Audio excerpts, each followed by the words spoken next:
The following episode contains material of a graphic nature and coarse language. Listener discretion is advised.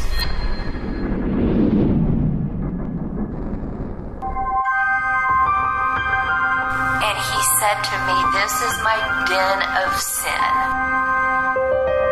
Skin them sometimes, slit them all the way open.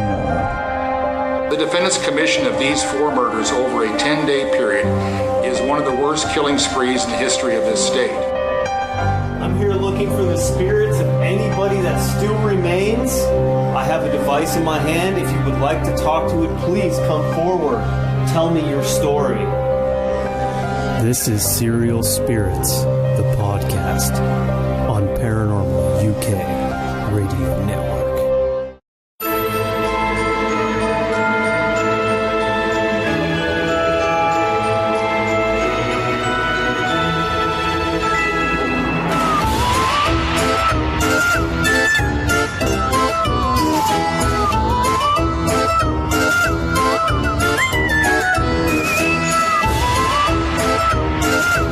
Welcome to episode 3 of Serial Spirits, the podcast.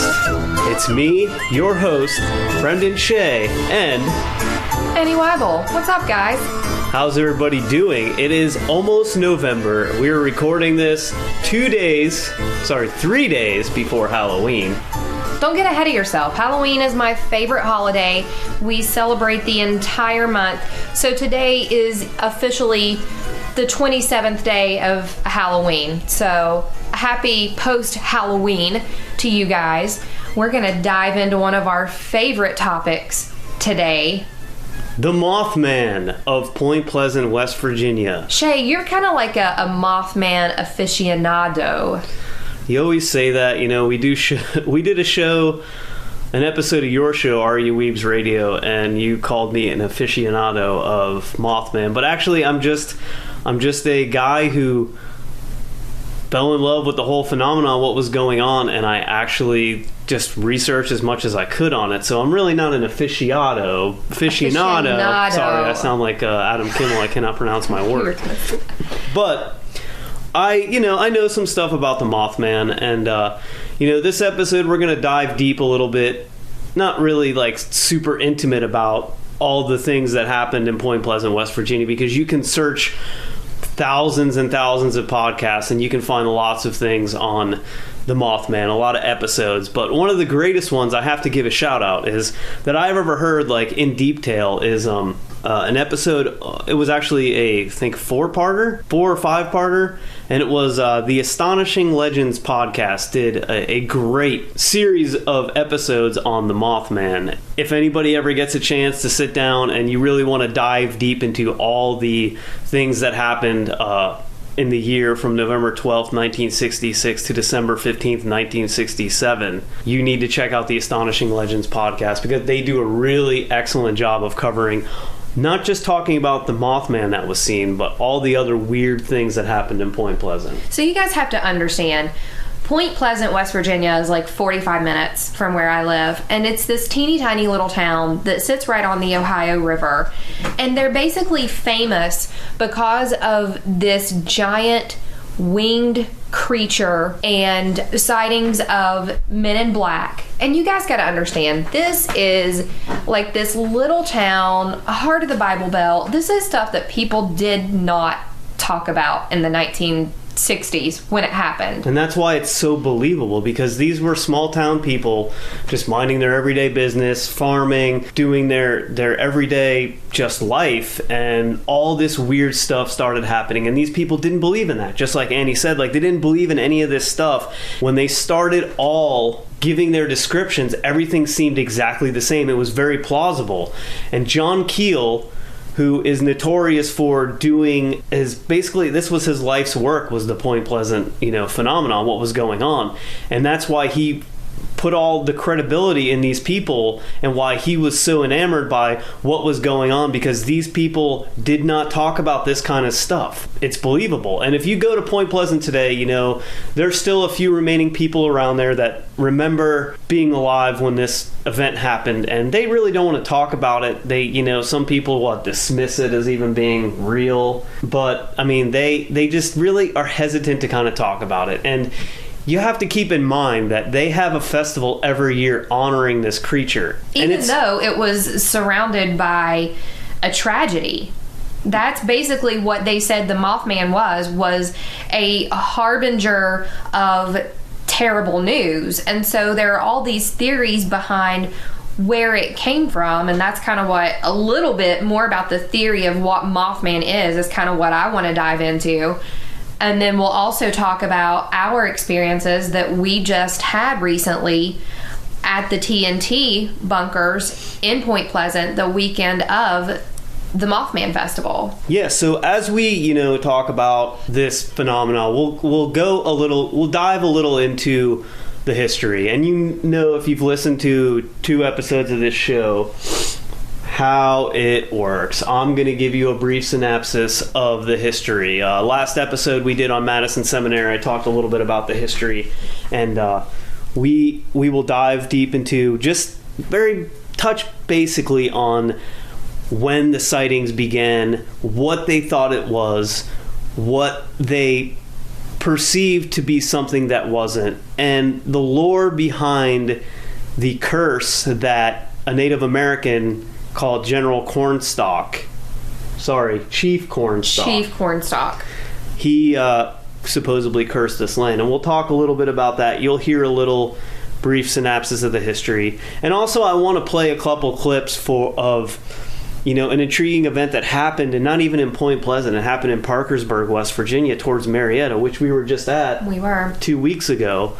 A sewing machine salesman, Woody Durenberger, describes an event of somebody he witnessed and somebody who approached him that he believed to be otherworldly. So let's listen to a little bit of Woody Durenberger's interview. Now keep in mind, as you're listening to this, he didn't do this interview weeks after this event. He did it the very next day. So every detail is fresh in his mind. And he basically answers all the interviewer's questions without any hesitation. Like, you can tell that he's not making these things up. You'll hear a point where he says, you know, how tall do you think this guy was? And he immediately comes back with bam, bam, bam, about as tall as you, this weight, blah, blah, blah. Because he asks him, how tall do you think I am? How much do you think I weigh? And he nails it. So, you know, his description and what he witnessed is very credible. So we'll take a minute and listen to that clip and judge for yourself if you believe Woodrow Durenberger. Mr. Durenberger, in your own words, would you please relate what happened last night? Well, I am a salesman, and I drive a truck. And last night, shortly after 7 o'clock, I was coming from Marietta, Ohio, coming down Interstate 77. And just before I came to the intersection of Route 47, there was a car past me, overtaking me from behind. And following closely behind this car was this unidentified flying object, and as the car behind passed me, this object was following close behind it, and it swerved directly in front of my truck, turning crosswise. And when it turned crosswise, it slowed down. It started slowing, not abruptly or too fast, but it gave me plenty of time to step on my brakes and slow down with it. But it forced me to come to a complete stop.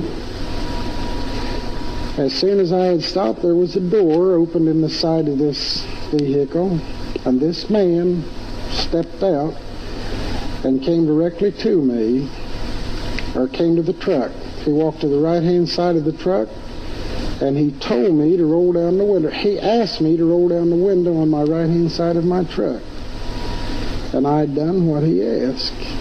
And this man stood there, and he first asked me what I was called, and I knew he meant my name, and I told him my name. And he asked me, he said, why are you frightened?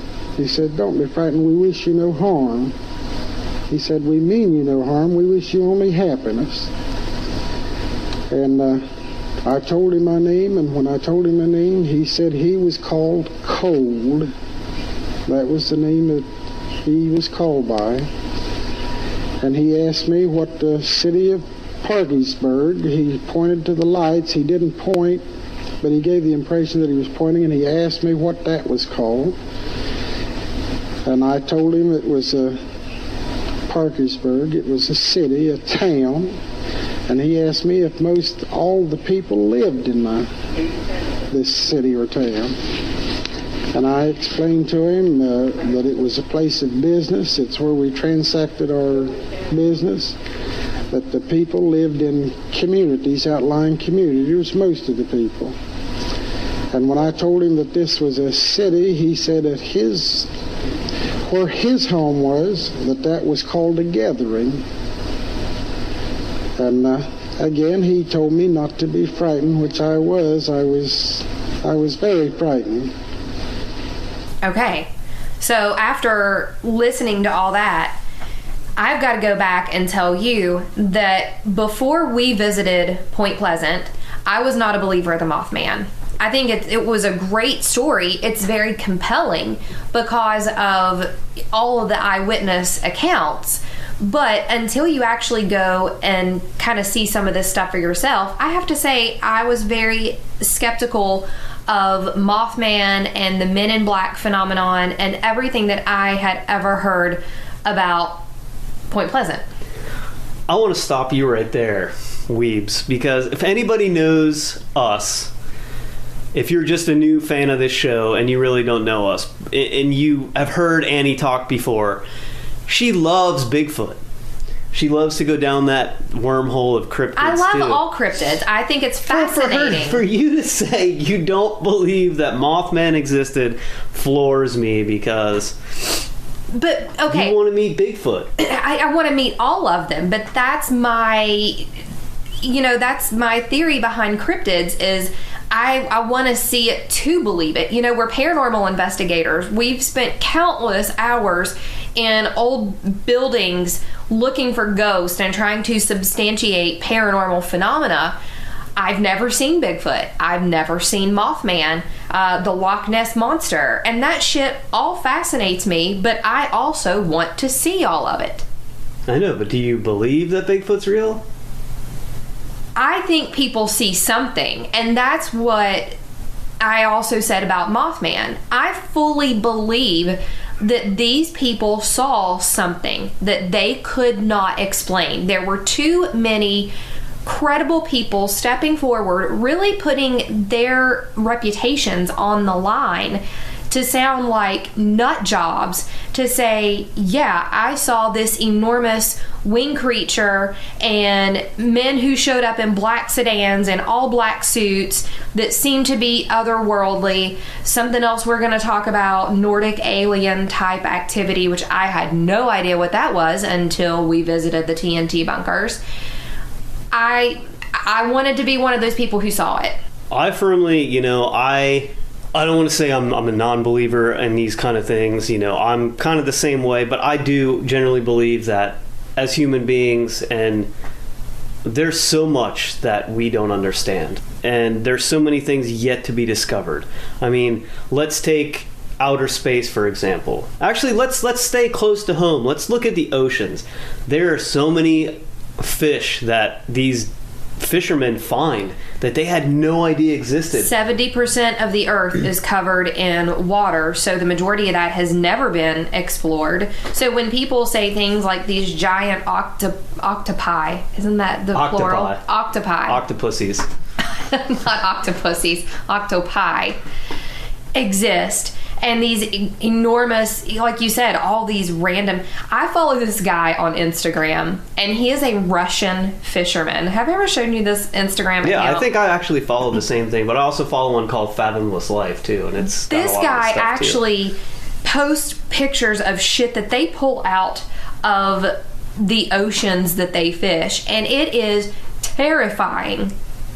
Yeah, it's almost like alien alien. It's an alien world. They look like aliens. And we don't have the means to really, I mean, we do, but there's only a set amount of time you can spend underwater because of the pressure. And it's an alien world. It is like outer space. But just think about that for a minute. Think about the vastness of the ocean, the things that we don't have knowledge of. And then we go to outer space and discovering things that we never knew existed. We have satellite images now of the surface of Pluto, which is unprecedented. Like if you've ever seen them, it's incredible to see what this, I guess it's not a planet anymore, but to see what the surface of this sphere looks like is incredible. And we are just now getting into the technology to where we're able to see a lot of these things. Let's talk about dark matter, right? Yes. Dark matter was something that was just a theory. And who discovered it? Illyria's grandmother, Vera.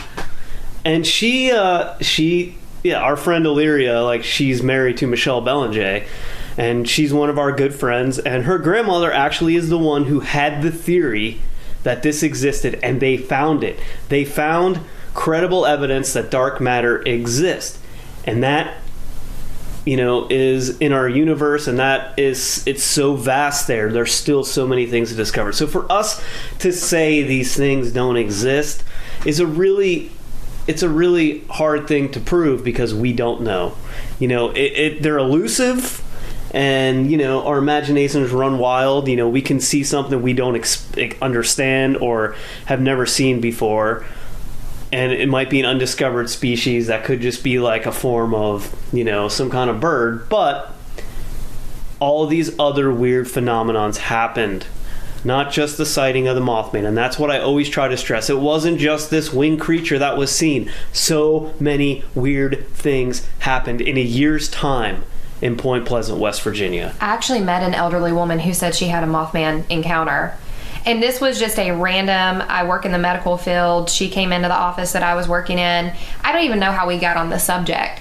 And this was, you know, this precious little 60-year-old woman who claims that during her teenage years, she saw something with glowing red eyes, huge, in the woods looking back at her. And like, to hear her tell that story, it makes me more interested, and it makes it more believable when you actually hear it for yourself.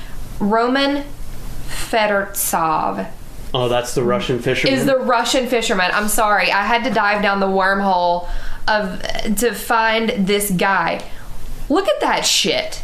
Is that not terrifying? Roman Fedortsov. If you guys don't follow that on Instagram, Jesus Lord, that's otherworldly right there. Weird. It's weird. It's terrifying. I'm looking at a blob of jelly with teeth. And like, not just teeth, like razor sharp spikes. Look at that. That is what crawled out of Sigourney Weaver's abdomen in Alien. It is. It's weird looking. It's like a flat-headed fish with like flat teeth. Jesus. Yeah, it looks like dragons. Sorry. You know, and if you go back in time, like, you see a lot of these old maps of the oceans or whatever, they had all these strange creatures that we don't know, you know, if they existed or not. We don't know. I mean, you're looking at eyewitness accounts from hundreds of years ago. They have all these creatures they call leviathans, and you know, like, basically they're sea serpents with fire-breathing abilities and all this crazy stuff. And we don't know. We have no clue. So I think it's really closed-minded to say that these things don't exist. I mean, it would be ignorant of us to say that things don't exist that we can't see. Same thing with aliens. I mean, like I said, the universe is so vast. We are very arrogant to think that we're the only living thing in this entire universe. So let's talk about our experience, our actual tangible experiences in Point Pleasant. So we had the chance to go up there for the Mothman Festival about a month ago. It was our first time. I mean, I've been in Point Pleasant before. I'd never been to the Mothman Festival. I'd never been to the TNT bunkers. And so we go up there and we meet up with a group of people that you know well online, Shay. Yeah, we touched a little bit about this. We touched a little bit about this on our last episode. We just basically gave you a little gist, but I listen to this podcast. It's called The Unbelievable Podcast. It's hosted by Brian Frangie and Phoebe Tyers. And the following that this podcast has is pretty incredible. And one of the greatest things I love about it, not just because it's funny, because it, it talks about all these things that we love, but the people who follow this podcast have all became friends. Sorry, we have this network on Facebook. It's the Unbelievable Podcast Network Facebook page. And everybody who listens to the show, we get in there, we tell ideas, we share conspiracy theory articles and paranormal articles and all these things that this podcast entails. But it has brought about friendships. People from all over the globe, all over the United States, have formed friendships from it. And that's an incredible thing. These two people, Brian and Phoebe, I don't think they ever thought this was going to be what it was about. And I have to give a shout out to two of the Unbelievers, Russell Ryan and Jude Priestia, because they're about to launch a podcast that's a spin-off, because the Unbelievable Podcast unfortunately is coming to an end in 2 weeks.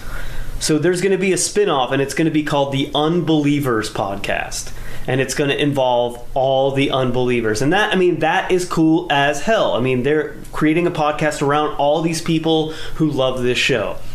So what happened was, last year the Unbelievers decided that they were going to all meet up at the Mothman Festival, because 2 years before that, Brian and Phoebe had done an episode on the Mothman, and they actually went to the Mothman Festival, interviewed a bunch of people. So the Unbelievers decided, hey, let's all make a trip to the Mothman Festival. Unfortunately, I didn't make it the first time, but this year we went, and it was my first time going to the Mothman Festival, and we got to meet up with some of the fellow Unbelievers.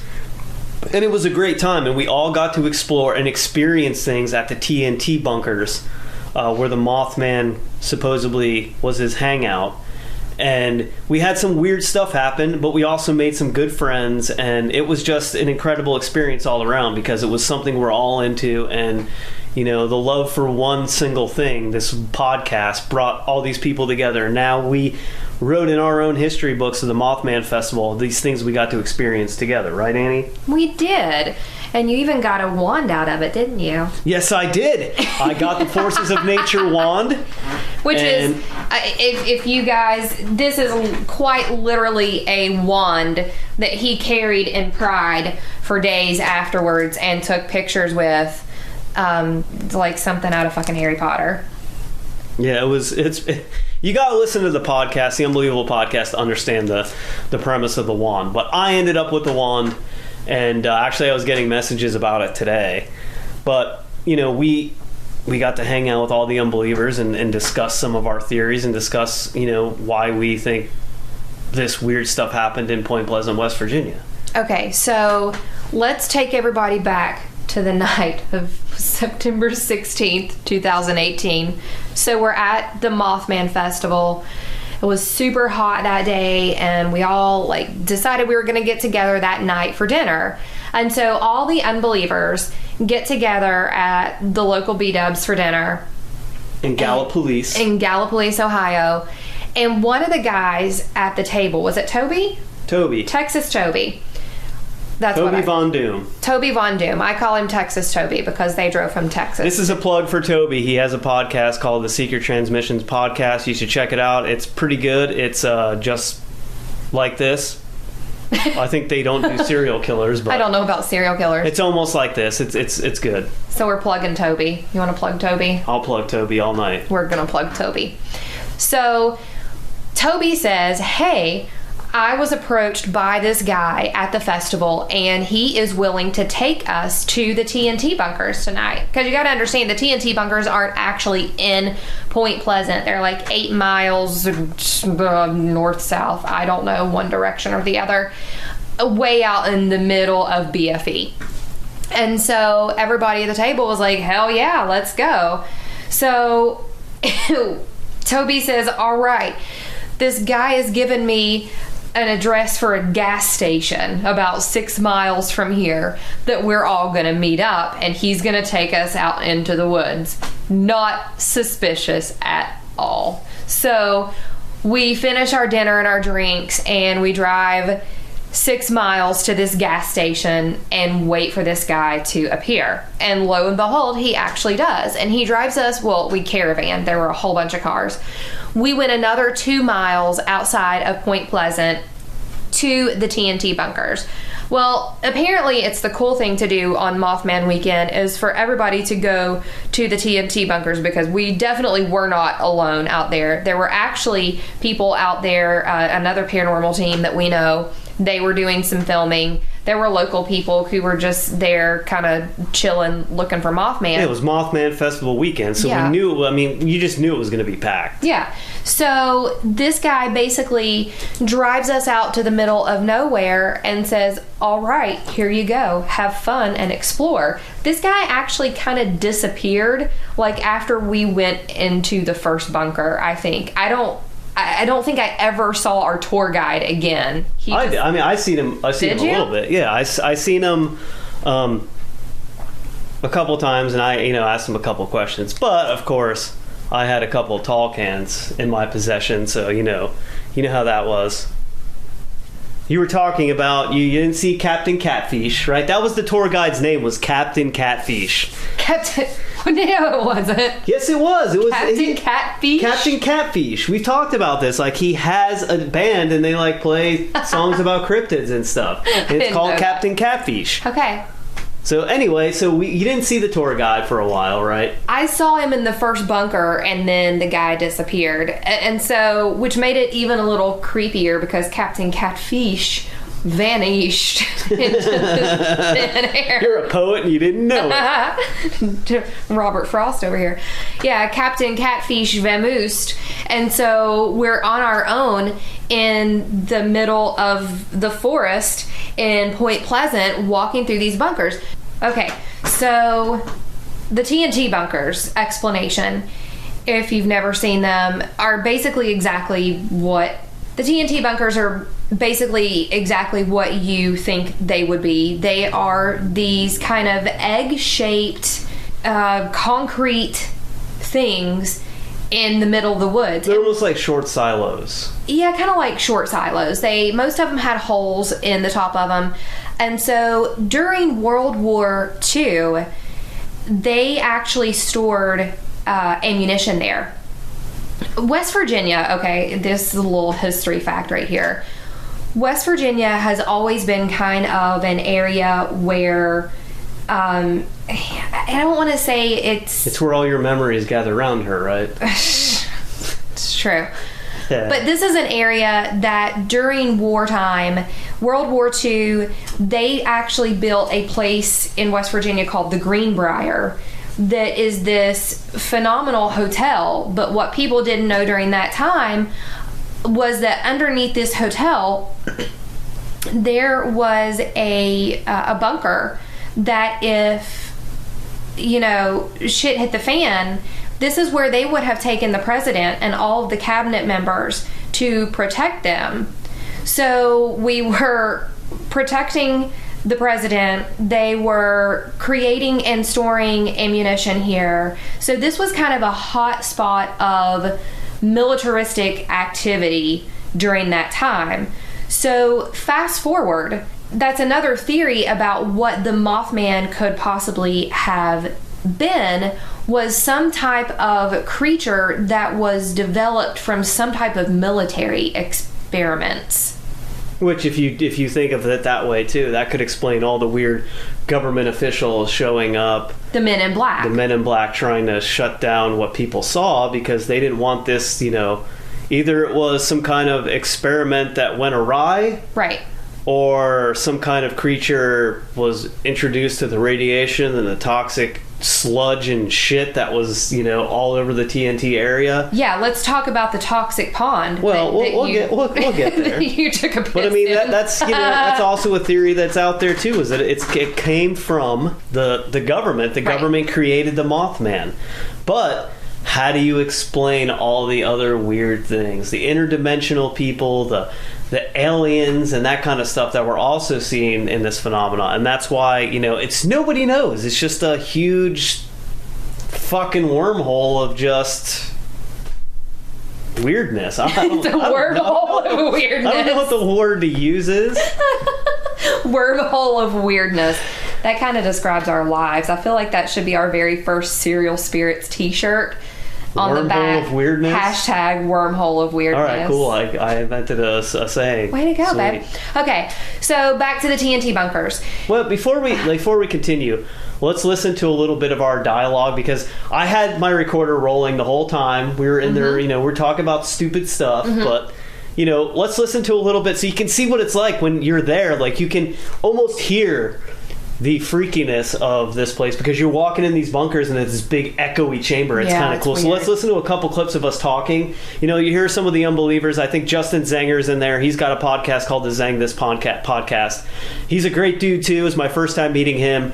I've been talking to him a lot online before this, but you'll hear some of the unbelievers in the background, us talking and saying stupid stuff. So let's listen to a couple clips of that, and we'll start talking about some of the experiences we actually had, especially with Sludge Pond. The Sludge Pond. I'm no sheep guy, but I found that hole. I tried to help you. Well, I'm no sheep guy, but I could carry a sheep, or I could lift a sheep. You know what? I take it back. That's my favorite. What? I'm no sheep guy. Oh wow. Okay, so we're about to enter something, a building. We're about to go into a structure. Oh my god. There's a scary noise right here. Echoing.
Crazy. You hear that and you're like, wow, it's really echoey. It's like an echo chamber in there. And it was freaky. I mean, there's no lights. It's completely pitch black. You're walking down these trails. You don't know if the Mothman's going to jump out and rape you or you're going to get attacked by some other weird creature. There were legitimately worms that glowed on the trail. That's how messed up this area is. And it makes you believe that it's possible that there is some type of cryptid creature that was formed by whatever toxic garbage is buried there, because there are literally, as you're walking in the ground, there are these tiny worms that glow. They're like radioactive. I'm not kidding.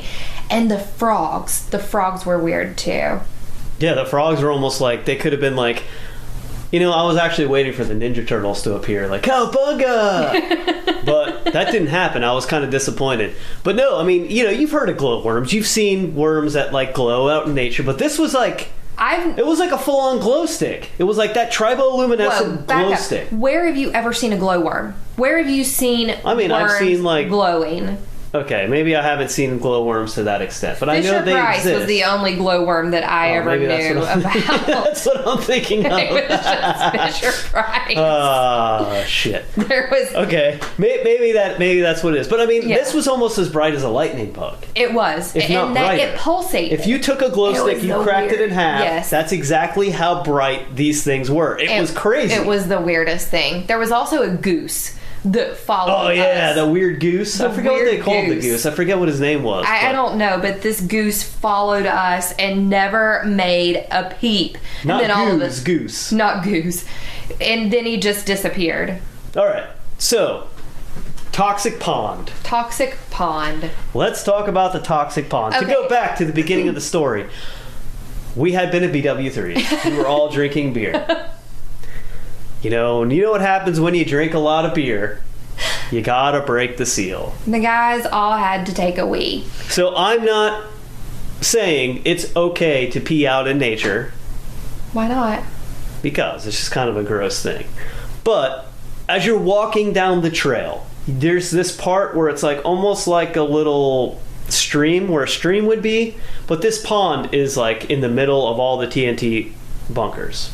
Man-made pond. It's a man-made pond. It's a man-made pond. So they put it there for the reason of whatever was going on amongst the bunkers there. They created this pond for something. And I really think it was just to dispose of all this toxic garbage. It's like a runoff pond. Actually, my brother works for the State Department, the Department of Environmental Protection, and we found a weird jar of stuff there. Remember the weird... Yeah, so and actually sampled too. It was a mason jar in one of the bunkers. Full of moonshine. No. It was a mason jar in one of the bunkers, and it was full of something that they had taken as a sample. And I took a picture of it. I showed it to my brother later, and he called it some type of pond, and he said, yeah, that's what they do to...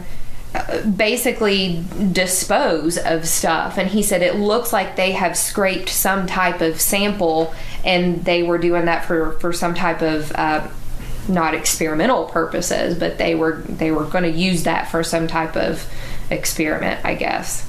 So I decided to walk down the trail, and I'm like, man, I gotta pee.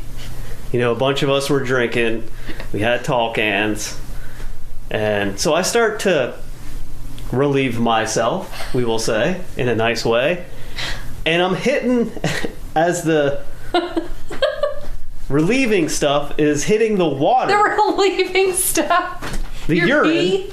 Yeah, my pee. It's like this weird green layer of, looks like algae almost. Yeah. And it starts to break through the algae a little bit, and then the algae, like a mutant, like a virus, just goes back over the spot instantly. And I'm like, I have no idea what this water is. I'm not going anywhere near this water because I don't want to die of something. If I could turn into the Mothman, that would be sweet, but I don't know what's going to happen if I touch this water. So I tell everybody hey, don't go near that water. Yeah. And I think Zanger came down and he was taking pictures of the water, talking about it for his podcast, because he had a GoPro strapped to his chest.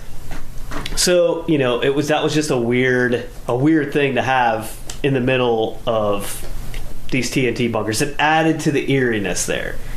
So I think I actually have a clip. Let me see if I can cue up a clip, and we'll hear us talking about. You might even hear. I'm gonna edit out the part where I was actually peeing, but. I think you'll be able to hear. No, leave that in there. No, it adds authenticity. Okay, well, here's a clip from that night, and I think I'm describing what I see in the water. It's weird. As he takes a wee. Yeah, I'm peeing on it. It's barely breaking them off. Because it's radioactive. Try harder. Your dick's gonna start blowing soon. I hope so. God, I hope so. Call me Iron Dick. It's an iron fist. Stop and pee in the water. He ain't a man till he pisses that. You ain't a man till you piss in radioactive liquid. Right. You all got your man card today. You want some threatening?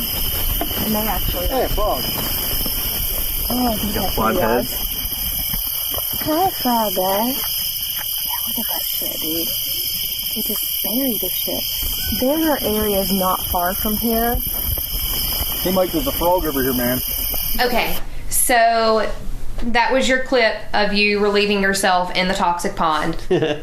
So now we continue on.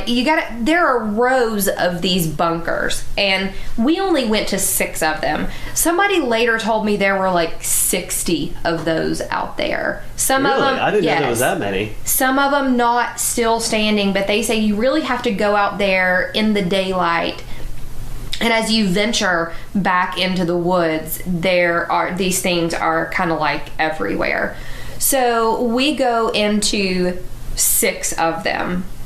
And the first row that we went into, as we went into the third one back, I had kind of a weird experience that I told you about. And then also, I think somebody else actually caught it on recording when it happened. Didn't they? Somebody later told me, because this is not the first time that I have recounted what happened to us there. I also did a live radio show. Are you talking about your experience of what you saw? Well, yeah, but I saw 2 different things in 2 different bunkers. I mean, I know Toby was recording the whole time. He had his recorder out just like I did. He was recording the whole time, so whatever he picked up actually ended up on his podcast. Right. Maybe it was Toby who, when I walked... Okay, so the first row, 3rd bunker, we walked back there, and we were the last 2 people in the bunker there.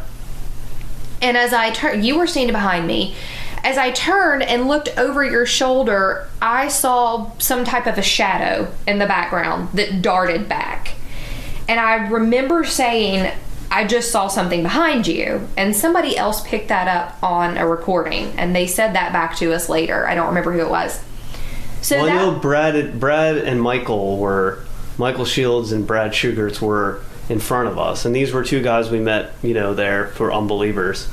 They were right in front of us. I think they were walking with us the whole time. I don't know if Michael had his recorder out or not, but... I don't remember who it was. Okay, so that was first experience.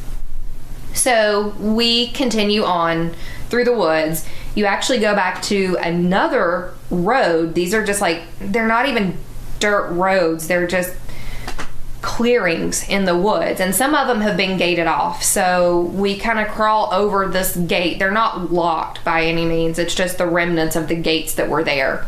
And so we cross this gate, we go back to the second, and we get back to the 3rd bunker again, and that's when stuff really got weird. For you. It was. I was actually in my glory, because I was like, oh God! But... So I will preface this next part of the conversation by saying I've spent a lot of hours in a lot of super weird places, and I've never really been as unnerved as I was that night by what happened to me in the TNT bunkers. And so we get back to the 3rd bunker, and our crowd had kind of dwindled. I know Toby was there with us. Maybe Zanger, I'm not sure. As we're in this 3rd bunker, we hear screaming from outside somewhere. We hear a woman screaming. And so everybody's on alert. Is it somebody with us? Like, what's going on? And so Toby walks out to the opening, and there's this woman who came out of nowhere. She's an older woman. No flashlight, which is what... It still boggles my mind, is that it's totally dark out there. It's pitch black. It's pitch black. It's pitch black. We're all, being led by just our flashlights. And this woman appears out of nowhere with no flashlight running through the woods. That was freaky part number 1. And I remember Toby turning around and looking at us and saying, where the hell did she just come from? So this woman yells to Toby that there's some type of emergency and she's looking for her granddaughter. like there's this medical emergency. Somebody called and said her granddaughter was sick. And so Toby, because he has a flashlight, takes off through the woods with this woman. And so you and I were left alone out there. We were the only 2 people in this last bunker. At a lover's lane. At a lover's lane. Oh, how romantic. Not really. I had to throw that in there. Yeah. So you're standing behind me again, and when I turned to look at you, what I saw behind you was a man, very, very pale, like almost white skin. White? White skin. Whip. He was also wearing a white suit.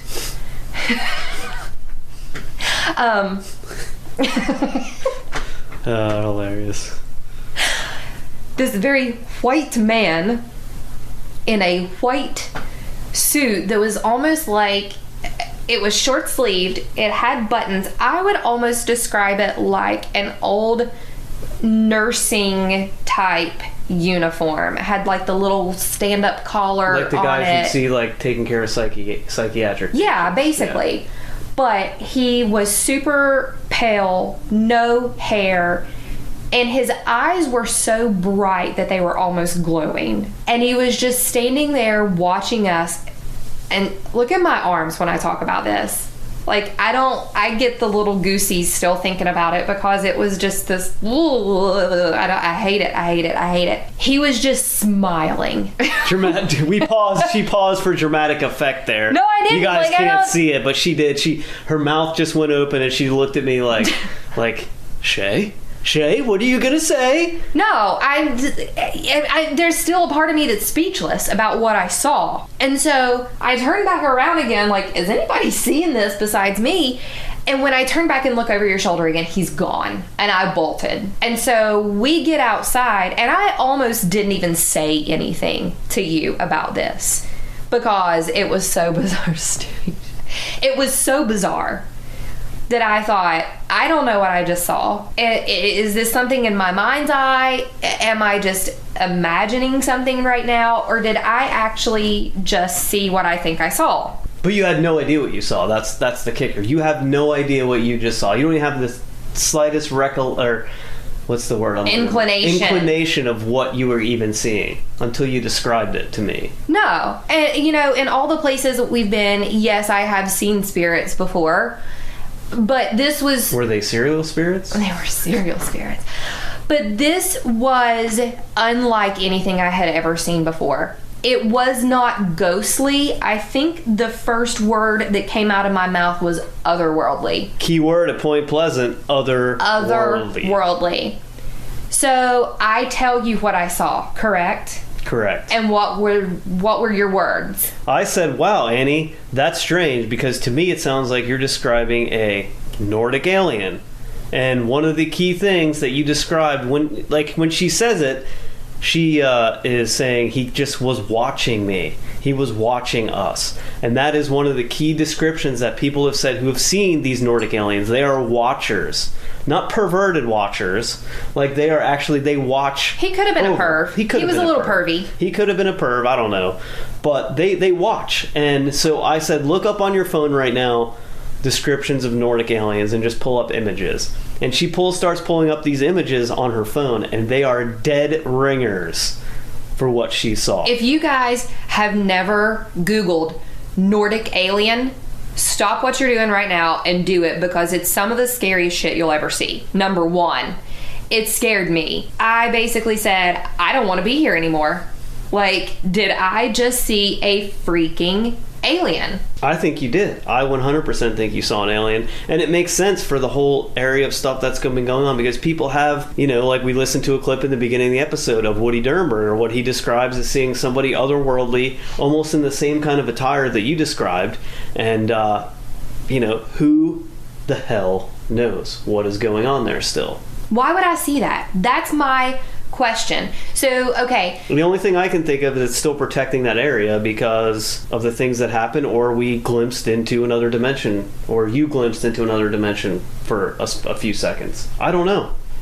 I think that's a big area for interdimensional crossovers because of what happened there. I mean, that's just my theory. That's why I'm so intrigued by it, is because everything that's described there, and John Keel says it over and over again, he doesn't believe they're all aliens. He thinks there's a lot of interdimensional travel going on there. This is like a whole different show when you're talking about other dimensions and stuff that I really never dove into and don't understand at all.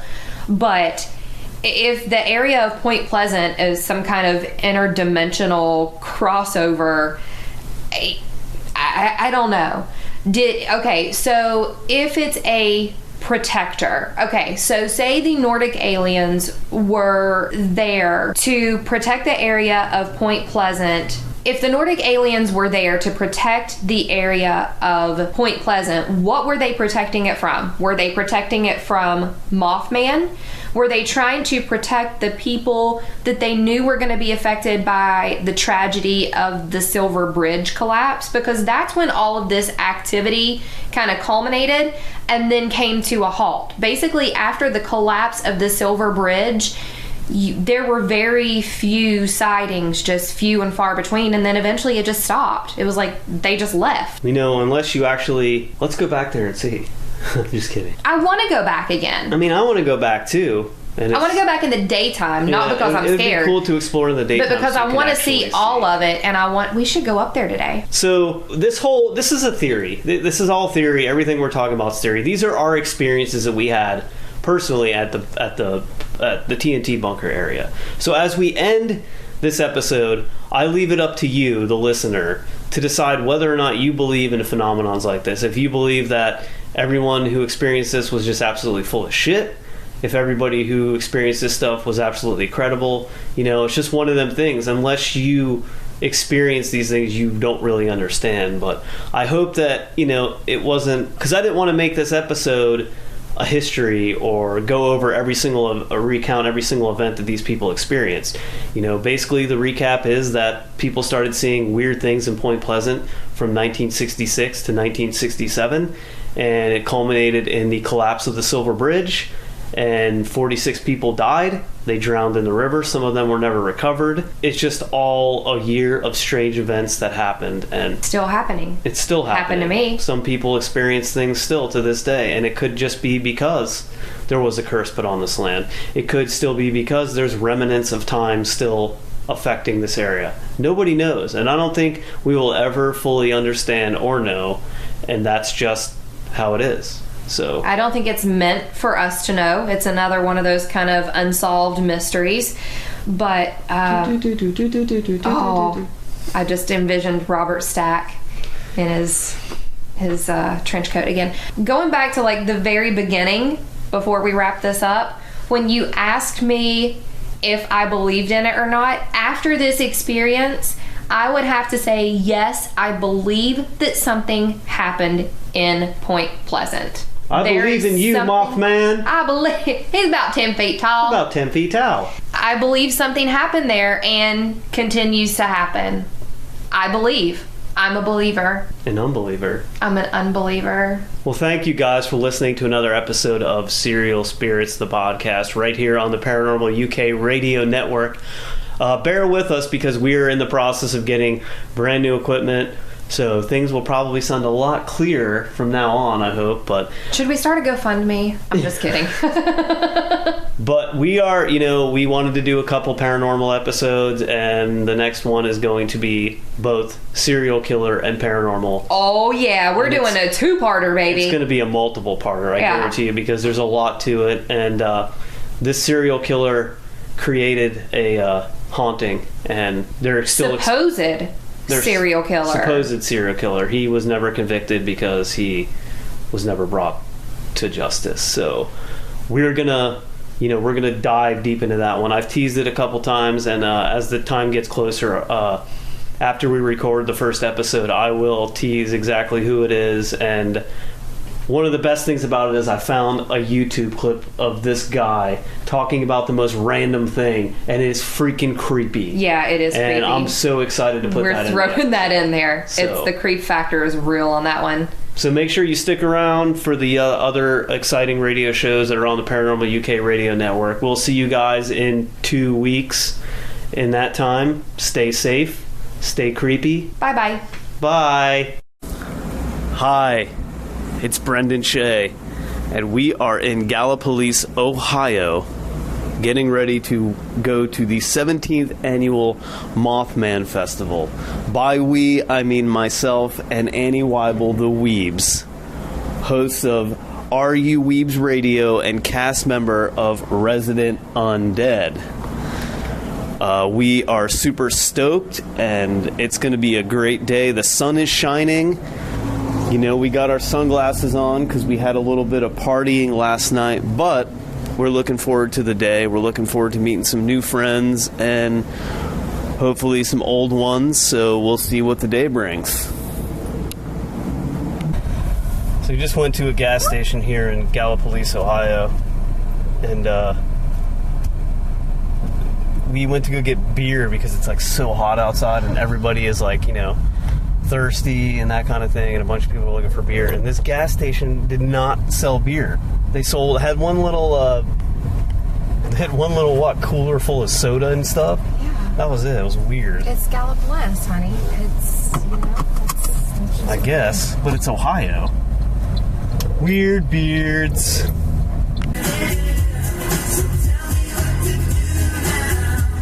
Yeah, in sync. All right.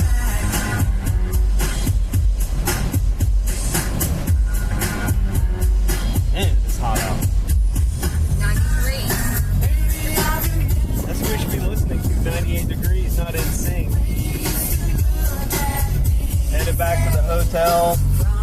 Gonna get some brews and chill out. So later on tonight, we'll meet the other unbelievers from the Unbelievable podcast. Can't wait.